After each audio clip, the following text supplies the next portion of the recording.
Khalifah Khilafatul Muslimin ditahan di Polda Lampung. Saya tidak berkompeten mengomentari kasusnya. Cuman belakangan muncul demo bebaskan khalifah kaum muslimin. Ketika saya konfirmasi kepada jamaah tersebut, kelompok tersebut, apa maksudnya khalifah kaum muslimin? Kata mereka, kami ini bukan organisasi, kami bukan firqah, kami bukan partai, kami bukan madhab, kata mereka. Tapi kami ini adalah kekhalifahan umat Islam seluruh dunia. Jadi kelompok kami ini, Khilafatul Muslimin ini, khilafahnya semua umat Islam sedunia internasional. Dan sudah ada khalifahnya gitu Pak. Sudah ada khalifahnya. Maka mereka demo kan, bebaskan khalifah kaum muslimin. Mengomentari hal itu menurut saya itu fatal sekali. Mengapa fatal? Dia masuk dalam kategori khalifah palsu. Menurut hukum Islam, apabila ada khalifah palsu, maka faqtuluhu. Menurut hukum Islam itu wajib dibunuh kalau ada khalifah palsu. Siapa itu khalifah palsu? Orang yang mengangkat khalifah dari kelompoknya sendiri tanpa kesepakatan kaum muslimin. Ini menurut hukum Islam. Nabi sallallahu alaihi wasallam telah bersabda, "Idza bui'a li khalifataini faqtulul akhara minhuma." Apabila diangkat dua pemimpin, kata Nabi, dalam satu tempat atau suatu wilayah kekuasaan, apabila diangkat dua khalifah atau diangkat dua pemimpin dalam satu wilayah kekuasaan, maka faqtulul akhara minhuma, maka bunuhlah yang terakhir. Di Indonesia ini sudah ada khalifahnya, sudah ada pemimpinnya, sudah ada presidennya. Nama presidennya Joko Widodo. Puas atau tidak puas, itu presiden, itu amir kita, itu khalifah kita. Dan ketika orang diangkat sebagai khalifah di luar kesepakatan yang ada, maka kalau menurut perintah Nabi Pak, faqtulul akhara minhuma, maka wajib dibunuh. Walaupun kita nggak segitunya, ini hukum Islam ya, nggak segitunya. Ini yang menurut saya fatal. Yang pertama, pengangkatan pemimpin tanpa mekanisme, ngaku-ngaku, dan itu dalam Islam masuk dalam kategori khalifah palsu. Dan ini mesti diluruskan sebetulnya. Nah, subhat yang kedua yang saya dapatkan di sana, mereka mengaku kekhalifahan umat Islam, khilafatul muslimin. Padahal sebetulnya yang harus kita sadari bahwasanya Nabi bersabda, al-khilafatu fi ummati talatuna sanah. Khilafah di tengah-tengah umatku itu, kata Nabi, hanya 30 tahun. Hanya 30 tahun. Ini yang mesti kita sadari Pak. Kekhalifahan umatku itu hanya 30 tahun. Maka hitung oleh kita semua. Abu Bakar 2 tahun, Umar 10 tahun, Utsman 12 tahun. Jadi 2 tambah 10 tambah 12, 24. Sisanya Ali 6 tahun. Maka imsik anaika, hitunglah olehmu. Kekhalifahan Abu Bakar 2 tahun, Umar 10 tahun, Utsman 12 tahun, Ali 6 tahun. Hanya 30 tahun. Tsumma mulkun, kemudian Nabi bersabda, setelah khilafah adalah kerajaan. Jadi Bani Umayyah itu bukan khilafatul muslimin, bukan khilafah Islamiyah, salah. Bani Abbasiyah itu bukan khilafatul muslimin, bukan khilafatul Islamiyah. Termasuk juga Turki Utsmani. Makanya teman-teman kita di HTI itu salah mengatakan runtuhnya kekhilafan umat Islam itu 1924, salah. Selesainya kekhilafan umat Islam ya di Imam Ali-nya wafat, meninggal dunia. Karena Nabi mengatakan al-khilafatu fi ummati talatuna sanah. Khilafah di tengah-tengah umatku hanya 30 tahun. Tsumma mulkun, habis itu kerajaan. Maksudnya begini Pak, kita ini Jangan mau dimanipulasi oleh para pengasong khilafah. Seakan-akan kita sedang memperjuangkan Islam. Saya prihatin sekarang. Banyak guru-guru tercemar paham khilafah. Saya lihat konten-konten itu mereka di Facebook di mana dia ini ngajar di sekolah itu, ngajar di sekolah itu, mempromosikan khilafah. Apalagi PNS ya. PNS kok mempromosikan khilafah. Ini kan bahaya sebetulnya. Dan atau memperjuangkan khilafah. Padahal tidak ada satupun perintahnya dalam Al-Quran dan hadis. Perintah menegakkan khilafah itu enggak ada. Ini kan konyol banget, Pak. Orang-orang yang berjuang menegakkan khilafah itu sekonyol-konyolnya manusia. Karena enggak ada perintahnya. Kayaknya semangat banget ingin menegakkan khilafah. Padahal enggak ada perintahnya kan. Kita semangat untuk sholat ke masjid karena ada perintahnya. Kita semangat sholat subuh ya karena ada perintahnya. Ini memperjuangkan khilafah dan rela berdarah-darah. Padahal nggak ada perintahnya. Nah sekarang mereka ngeles sama saya, Ustadz, emang nggak ada perintahnya. Tapi kan nggak ada larangannya. Ngeles nih Pak. Udah ngaku dulu kan nggak ada perintahnya. Tapi kan nggak ada larangannya. Gampang ngejawabnya. Orang yang hendak menegakkan khilafah atau orang yang hendak menegakkan daulah, itu sama saja dia hendak membubarkan negaranya sendiri. Disitulah letak larangannya. Karena dia akan memberontak kepada negaranya sendiri. Bughot itu namanya. Coba gara-gara khilafah Pak, ISIS kan menegakkan khilafah. Daulah Islamiyah, Irak, Syria. Sampai sekarang ancur-ancuran kan Irak. Ancur-ancuran Suriah itu. Gara-gara pengasong-pengasong khilafah ini. Pengasong-pengasong daulah. Jadi betul secara zahir tidak ada langsung larangannya. Tetapi jelas sekali itu sangat bertentangan dengan syariat Islam. Karena mereka hendak membubarkan negara. Nah mengapa Nabi tidak memerintahkan kita menegakkan khilafah? Dikarenakan khawatir jadi fitnah yang sedemikian rupa.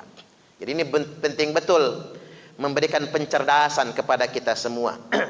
Karena buat anak-anak kita, buat keluarga kita. Harus diberi pemahaman. Jangan seolah-olah mereka menegakkan khilafah itu atau memperjuangkan khilafah seolah-olah mereka sedang memperjuangkan agama. Padahal memang tidak ada perintahnya sama sekali. Malah itu akan menimbulkan kerusakan. Ketika mereka membaiat pemimpin, maka pemimpin itu khalifah palsu. Malah kata Nabi, kalau umatku itu sudah menyerahkan urusannya ala rajulin wahidin, kepada seorang pemimpin, maka kalau ada pemimpin-pemimpin baru yang mendeklarasikan dirinya setelah itu, halal darahnya, boleh dieksekusi. Makanya menurut saya negara paling lembut itu Indonesia. Ada yang ngaku raja Empire Sunda, raja apalagi itu Pak, macam-macam Empire Sunda, raja Tanah Jawa, apalagi itu, raja Majapahit. Ada yang mendeklarasikan khalifah, keren banget. Ada yang jadi malaikat Jibril gitu kan. Ada yang ngaku Imam Mahdi, ngaku Nabi. Enggak ada satupun yang dieksekusi, enggak ada. Kalau di Arab Saudi selesai itu benar. Langsung hukum pancung yang kayak gitu modelnya. Karena memang ada perintahnya faqtuluhu. Perintah membunuh kan. Oh serem banget itu. Saya nerjemahinnya aja agak kurang enak itu. Sampai sedemikian rupa. Jadi sekali lagi saya ingin tegaskan terhadap fenomena itu, satu, khalifah itu khalifah palsu. Karena dia mengangkat dirinya dari golongannya sendiri. Yang kedua, khalifah itu khalifah sesat. Karena dia mendeklarasikan dirinya sebagai pemimpin di negara yang kita ini masih punya pemimpin. Itu khalifah sesat. Kemudian yang berikutnya, yang ketiga, yang perlu saya tegaskan bahwasanya tidak ada perintahnya menegakkan khilafah sama sekali. Tidak ada perintahnya. Dan khilafah di tengah-tengah umat ini kata Nabi hanya 30 tahun. Jadi kalau ada orang yang mengajak kita menegakkan khilafah, sama saja dia ingin memberontak kepada negara yang ada. Wa man mata walaysa fi unuqihi bai'atun mata mitatan jahiliyah. Barang siapa yang mati dalam keadaan memberontak kepada pemerintah yang sah, tidak ada di lehernya ketaatan, maka matinya mati jahiliyah. Alih-alih memperjuangkan Islam, alih-alih mati syahid, alih-alih mati muslim, malah matinya dalam keadaan jahiliyah. Ini fenomena pertama.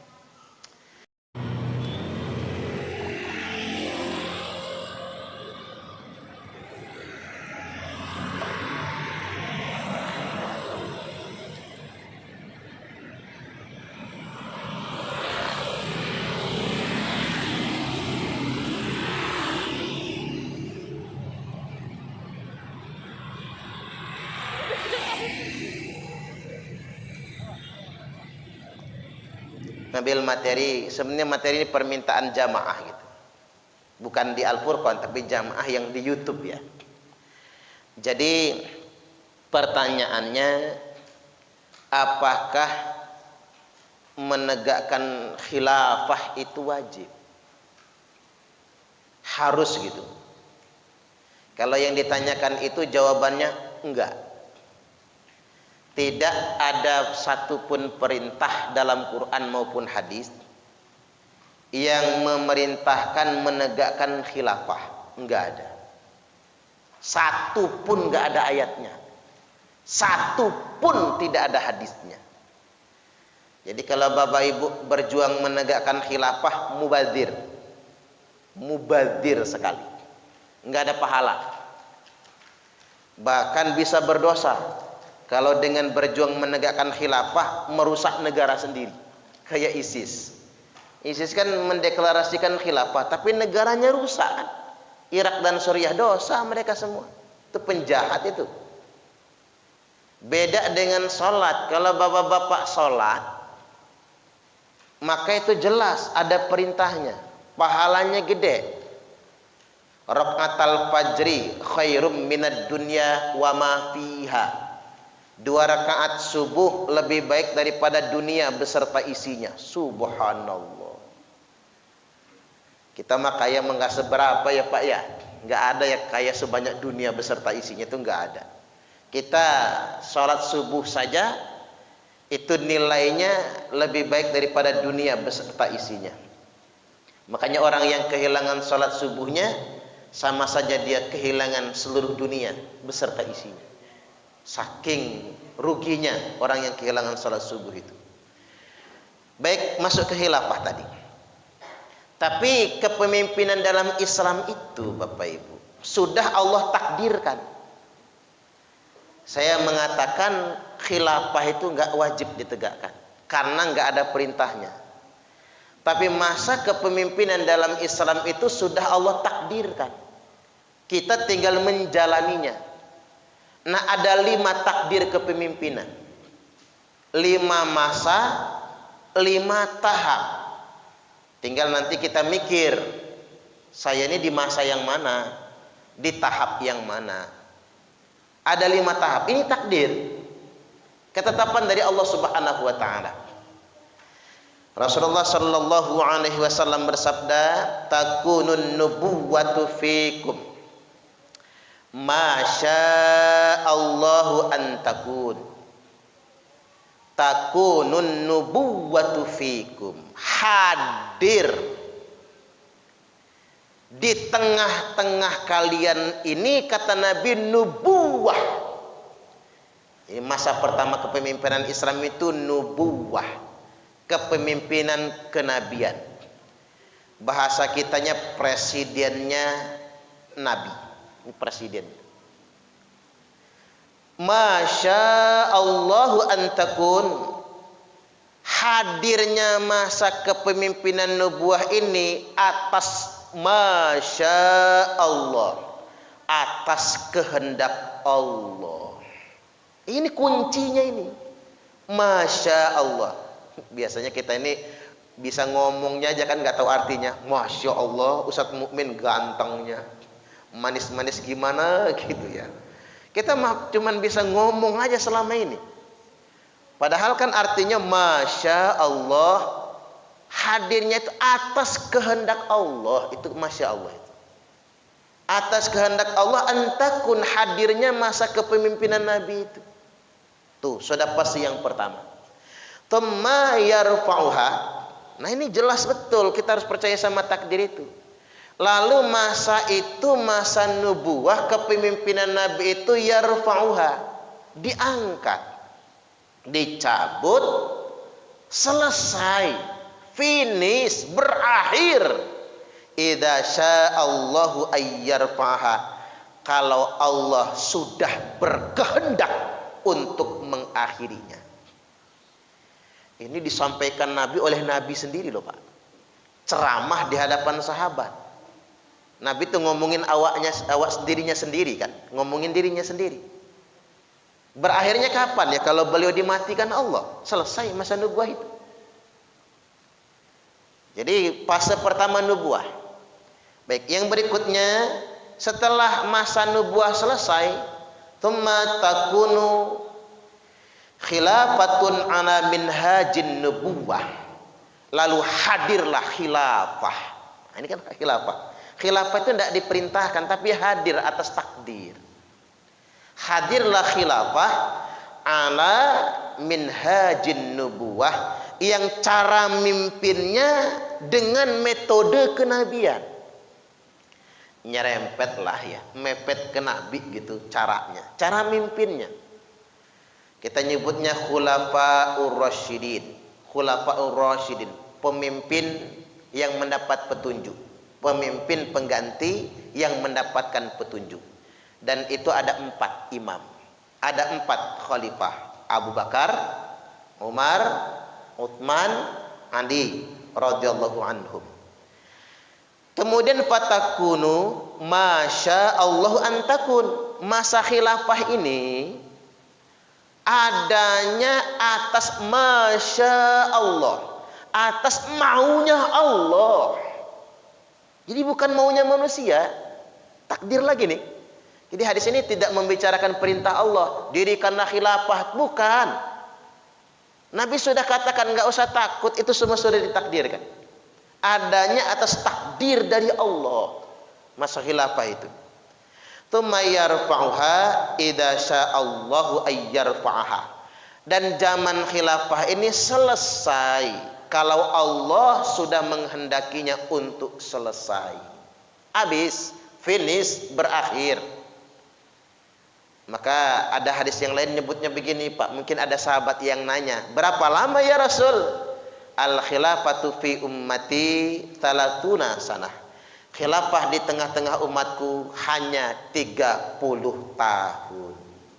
Makanya Abu Bakar, Umar, Utsman, Ali dihitung total hanya 30 tahun saja, enggak lebih. Al khilafatu fi ummati 30 sanah. Khilafah di tengah-tengah umatku hanya 30 tahun. Tsumma mulkun, maka habis itu diganti dengan kerajaan. Takdir kan? 2 dapatnya kita. Nanti kita ulas ulang satu-satu. Bapak-bapak mau negara khilafah enggak kira-kira? Subhanallah. Ini harus disampaikan soalnya materi-materi kayak gini. Ini ilmu ini, biar enggak dikibulin orang kita ini Bapak Ibu. Ini ilmu ini. Orang tuh kalau ngomongin agama ya belum tentu bener kan? Makanya kita akhirnya masuk ke mana-mana enggak jelas. Baik, yang berikutnya, setelah zaman khilafah selesai 30 tahun itu, zaman khilafah selesai, tsumma takunu mulkan 'abdon. Lalu ganti, hadirlah masa ketiga, mulkan 'abdon. Mulkan itu kerajaan, 'abdon gigit. Ini jelas gigit Pak. Makanya kalau kita ini cuma bahas dari terjemahannya saja bingung. Pemerintahan gigit apa? Emang rajanya tukang gigit itu maksudnya? Gigit itu bahasa sekarangnya apa? Absolut. Bahasa sekarangnya monarki absolut. Loyalitas semuanya pada raja. Jadi nggak ada yang bisa ngelawan raja. Kalau Indonesia ini kan demokrasi Pak, bukan kerajaan. Kalau kerajaan tuh dia raja, tidak ada anggota dewan yang ngingetin dia, nggak ada. Dia yang nentuin semua. Itu namanya raja kan. Mulkan abdan, monarki absolut. Pemerintahannya dengan jalur nasab, keturunan. Bapak mati ganti anak, anak mati ganti cucu, terus begitu. Monarki absolut namanya. Tapi ini nggak bisa kita tolak. Mengapa nggak bisa kita tolak? Karena bahasanya begini. Fayakunu masya Allahu ayyakun. Zaman kerajaan itu adanya atas takdir dari Allah. Nggak suka sama raja. Raja ya Majapahit dulu kalau di Jawa. Raja Silitwangi. Silitwangi apa Siliwangi? Oh Siliwangi, kirain Silitwangi lagi ya. Prabu Siliwangi misalnya Pak. Sama Prabu Sriwijaya misalnya. Nggak suka sama raja, kerajaan sudah takdir. Adanya kerajaan monarki absolut itu sebagai takdir dari Allah. Sudah ketetapan, nggak bisa ditolak. Plus minusnya begitu sedemikian rupa. Selanjutnya tsumma yarfa'uha idza Allahu ayyarfa'ha. Dan zaman kerajaan juga berakhir, selesai, finish kalau Allah sudah menghendakinya untuk selesai. Sedemikian rupa. Buktinya Indonesia ini entah kapan Majapahit bubar. Taunya kita, oh dulu bubar. Siliwangi bubar. Kerajaan Sriwijaya bubar. Kemudian jadi kerajaan Islam dulu kan. Kerajaan Jawa Islam akhirnya jadi sekarang tinggal Keraton Yogyakarta kan. Bahkan yang lain-lain udah habis semua. Kerajaan Sriwijaya itu terakhir itu apa? Palembang Darussalam kalau tidak salah. Makanya sultannya apa? Sultan Mahmud Badarudin kan. Ya sekarang udah bubar semua. Nah bubarnya ini karena takdir, kehendak Allah. Itu yang harus kita pahami. Oke, 3 dapatnya. Setelah kerajaan bubar masuk masa keempat. Tsumma takunu mulkan jabariyatan. Maka hadirlah mulkan jabariyah. Ini menarik Pak, kata kalimat mulkan jabariyah itu. Karena kalau diterjemahkan secara umum, dipahami secara umum, pemerintahan yang diktator.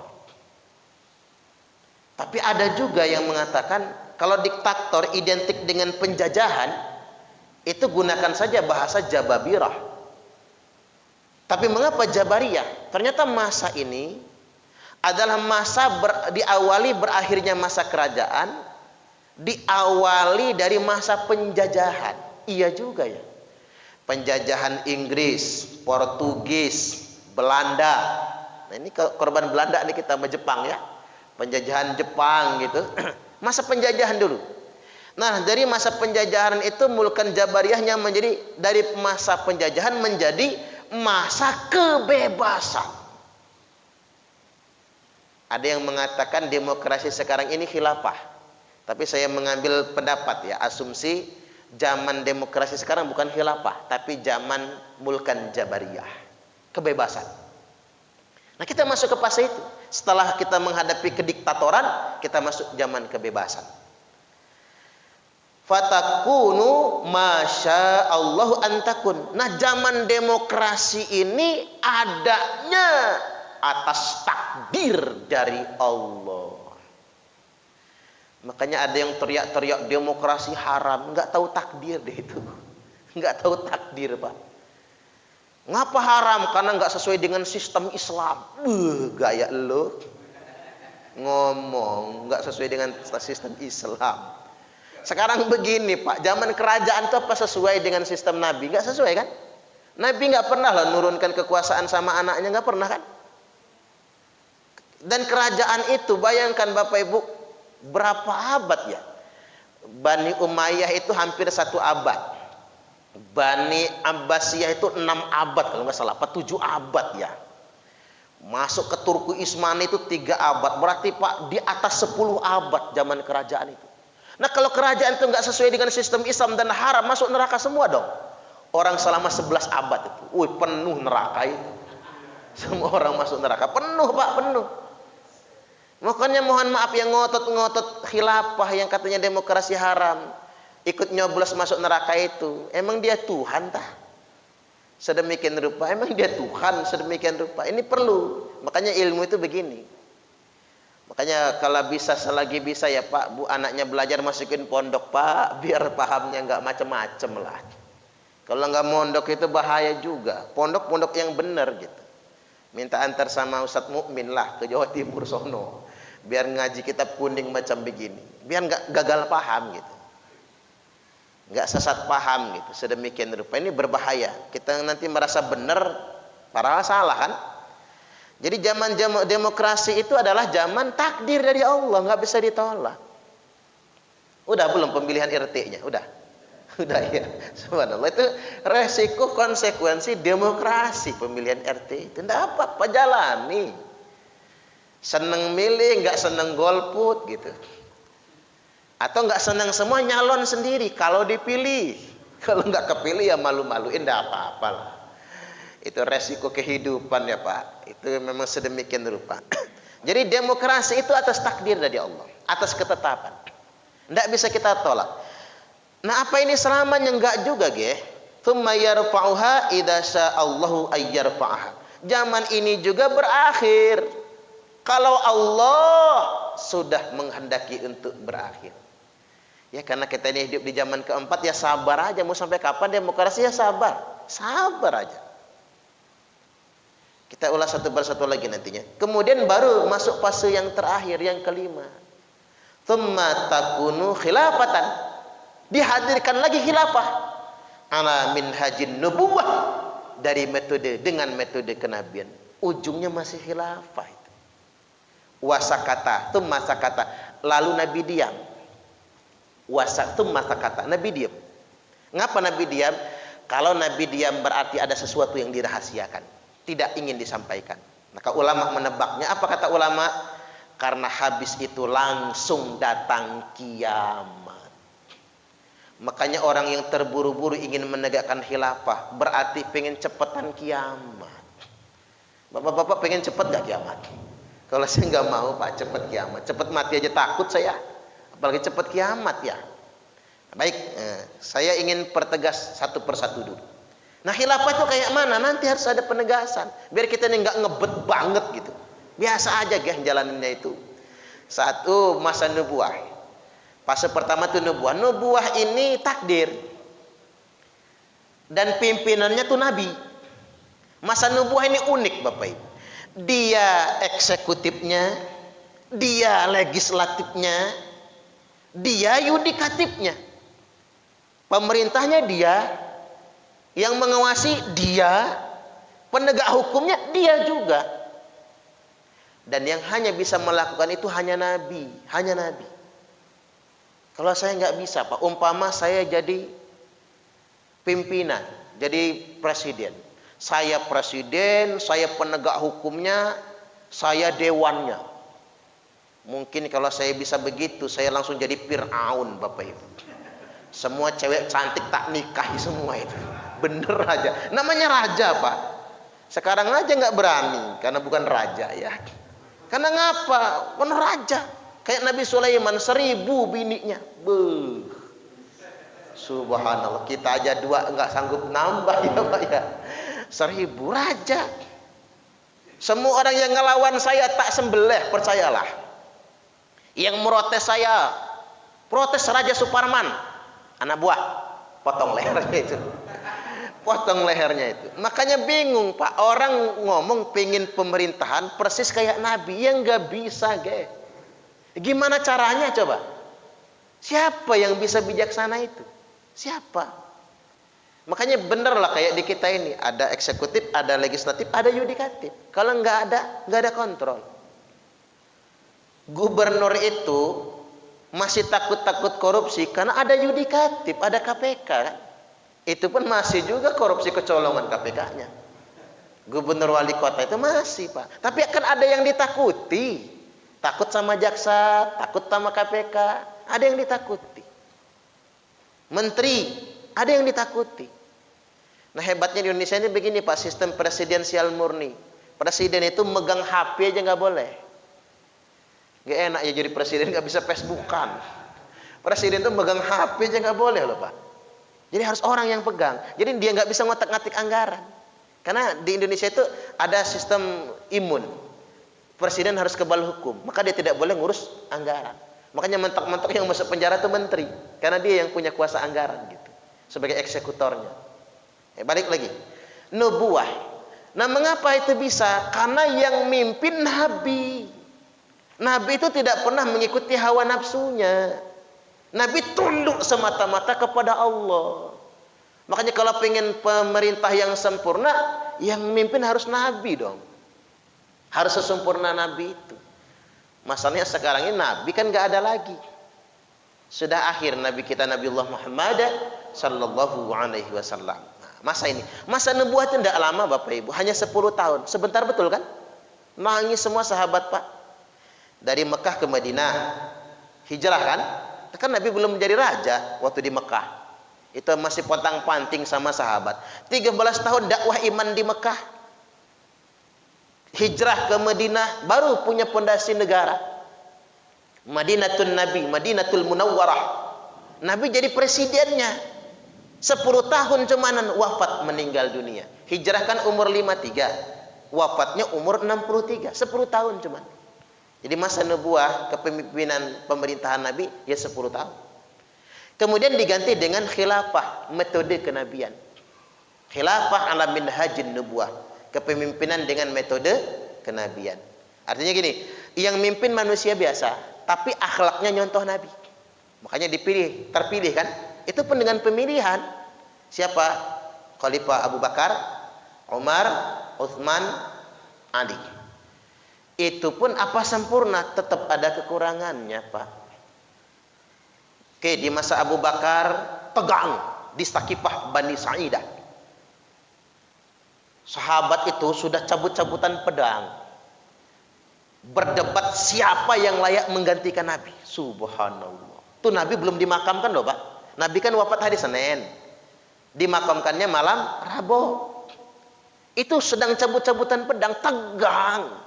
Padahal sahabat Nabi kan, calon penghuni surga semua. Itulah umat Islam.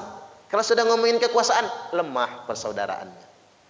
Akhirnya karena masih banyak yang soleh pada ngalah. Tersisa 2 kandidat akhirnya, Abu Bakar dan Umar. Umar ngeliat gelagat agak panas, langsung memegang tangan Abu Bakar, bayat. Maka Khalifah Abu Bakar yang menjadi khalifahnya. Ganti ke Umar. Khalifah Umar wafat dibunuh. Karena zaman itu belum ada pas pampres.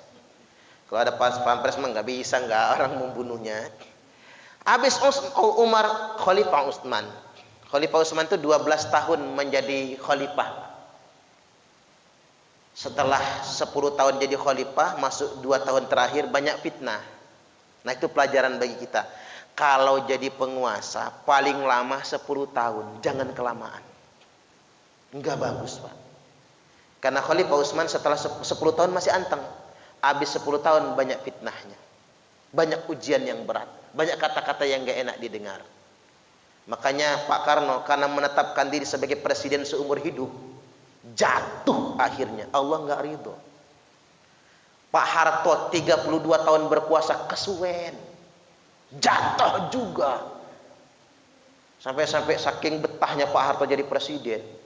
Kan sering dialog dulu kan Pak Harto itu ya Pak. Nanya sama anak-anak. Anak-anak, kamu ada yang mau jadi dokter? Saya. Kamu mau jadi apa? Menteri. Kamu pedagang. Kamu guru? Bagus. Kamu pilot? Bagus, kata Pak Harto. Kamu mau jadi apa? Presiden? Jangan. Presiden sudah ada, kata dia. Saking betahnya Pak, sama anak kecil aja Pak Harto nggak mau diganti coba. Saking betahnya jadi presiden. Ya karena kesuwen, kebetahan. Kata Allah, nggak kelamaan nih Soeharto ini. Ganti langsung.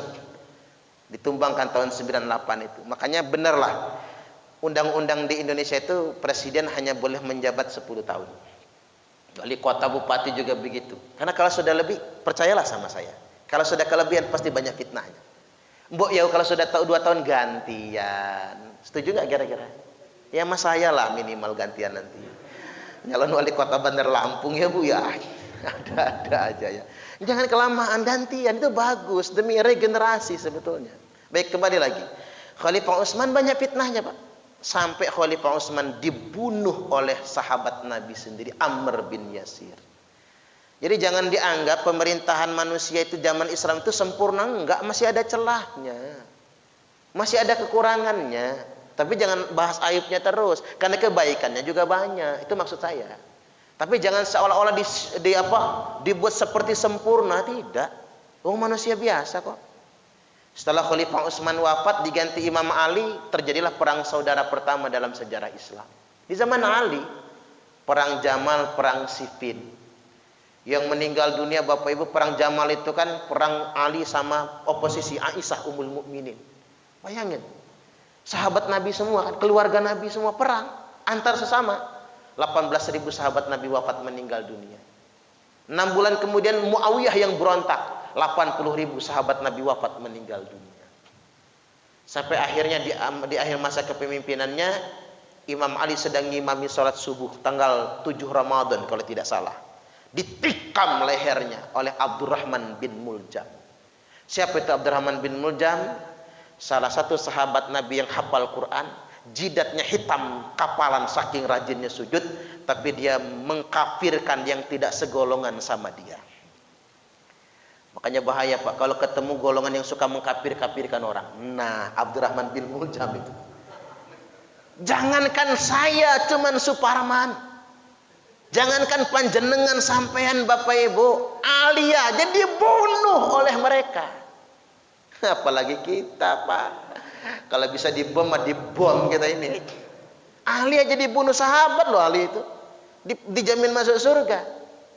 Ada yang nanya sama saya, Ustadz, apa Abdurrahman bin Muljam sama kelompok Khawarijnya itu rajin sholat? Rajin sholat. Ke masjid nggak pernah telat. Rajin tahajud. Hafal Quran 30 juz. Tapi di dalam hatinya tersimpan keyakinan dirinya lah yang paling benar. Yang lain kafir semua. Pan sering saya ajarkan Pak, sampaikan. Kita boleh beda pendapat, tapi jangan mengkafirkan orang. Karena bahaya itu. Bahayanya ke arah sana nanti Bapak Ibu. Kita menghalalkan darahnya. Jadi kita berteman itu bersahabat karena segolongan. Kalau nggak segolongan nggak temenan. Apaan? Ada orang Pak bantu tetangganya nggak punya beras. Pak minta beras, mau saya ngasih beras sama kamu. Asal kamu ikut golongan saya. Subhanallah. Mending yang biasa kayak kita ini loh Pak. Nolong orang tuh tulus. Enggak usah tanya kamu sukunya apa, Lampung apa Jawa, enggak perlu tanya suku, kita kan bantu orang kan. Enggak perlu tanya apa alirannya, enggak perlu tanya apa madhabnya, bahkan mohon maaf, enggak perlu tanya apa agamanya. Bapak orang apa? Non Islam. Dah lapar aja Pak, mati sono. Jangan Pak, justru itu kasih. Enggak perlu kita katakan Pak masuk Islam, enggak perlu, kasih aja. Toh dia akan dapat hidayah nantinya. Wih enak ya orang Islam tuh baik-baik, enggak pelit, subhanallah. Masuk Islam dapat hidayah, sababiah kebaikan kita.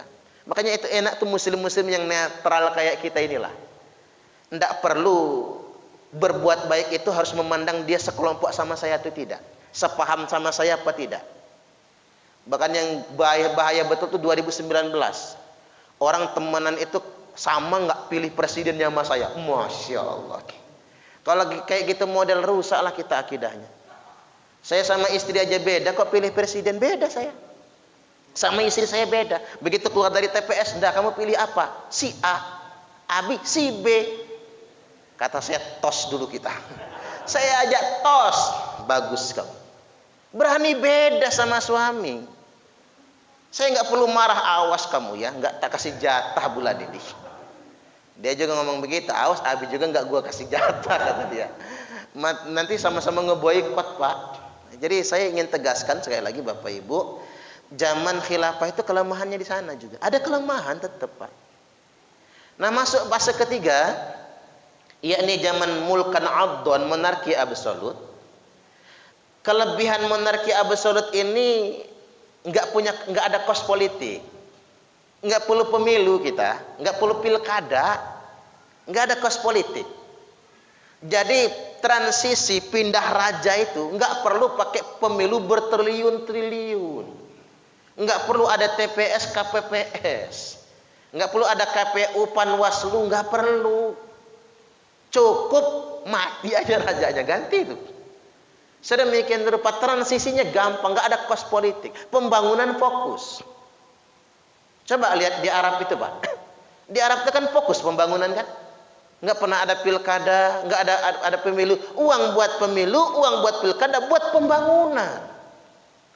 Makanya di Arab jalan tol nggak bayar, gratis. Di kita yang nggak bisa lah, nggak bayar. Emang siapa yang membayar utang jalan tol itu? Ganti untungnya juga mahal. Mengapa? Karena monarki absolut. Jangankan kayak gitu, kayak Cina saja Pak. Mengapa Cina maju? Bahkan menjadi negara dengan ekonomi terkuat di dunia sekarang ini. Karena mereka jarang ganti presiden. Namanya negara komunis. Negara komunis itu presiden diganti kalau mati. Itu aja. Kalau nggak mati-mati racun aja biar cepat mati. Itu negara komunis. Ingat Korea Utara Pak. Bapaknya Kim Jong Un itu siapa? Kim Jong Il ya. Itu karena Kim Jong Il nggak mati-mati, itu disuntik mati biar bisa digantikan anaknya. Allahu Akbar. Maka menurut saya presiden paling menakutkan dan paling menderita sekaligus adalah presiden Korea Utara Pak. Karena ngapa dia demokrasi tapi kayak gitu modelnya. Nah zaman kerajaan tuh begitu. Nah apa kelemahan zaman kerajaan? Oke, memang tidak ada kos politik. Uang yang buat politik, buat pilkada pemilu digunakan buat pembangunan. Oke, iya benar. Tapi ada kelemahan Pak. Anak kandung bisa membunuh bapaknya sendiri demi ingin jadi raja. Itu masalahnya. Makanya karena dalam teorinya begini, raja itu hanya bisa diganti kalau dihukum mati. Makanya raja kalau diberontak anak buahnya lebih baik mati tempur daripada menyerah kalah. Karena menyerah pun pasti mati dia. Itu kelemahan sistem kerajaan. Dan itu terjadi dalam kerajaan Islam juga Pak. Bani Umayyah, Bani Abbasiyah. Dan cenderung diktator. Coba di Arab Saudi ngadain taklim di rumah saja ditangkap. Kan ada ustazah di Arab Saudi kemarin. Ditangkap Pak. Gara-gara mengadakan pengajian di rumah. Di Arab itu pengajian nyumput-nyumput di rumah itu nggak boleh. Kena tangkap. Di Indonesia masih banyak yang nyumput-nyumput di rumah itu. Masih banyak kan? Kalau saya jadi raja Arab tak tangkepin aja itu. Cuman kita demokrasi Pak. Di Arab itu begitu diktator. Ngeritik raja nyawa taruhannya di sana Pak. Nyawa. Nggak usah ngomongin yang jelek-jelek tentang raja. Mengkritik kebijakan nyawa taruhan. Sudah ada buktinya. Jamal Khashoggi. Dipotong-potong badannya, dilarutkan di air keras, dimasukkan septic tank. Jadi nggak punya kuburan kecuali septic tank. Karena dihancurkan. Gara-gara mengkritik raja. Itu monarki absolut di sana. Nggak bisa. Dan di Arab Saudi itu begini Pak. Imam sholat ditunjuk pemerintah. Khatib Jumat ditunjuk pemerintah. Yang ngisi pengajian di masjid ditunjuk pemerintah. Jadi Ustaz Mukmin kalau mau ngadain pengajian di sini, daftarin nama saya dulu ke pemerintah. Kata pemerintah nggak boleh, nggak boleh. Segitunya di Arab Saudi itu. Dan harus pakai jam.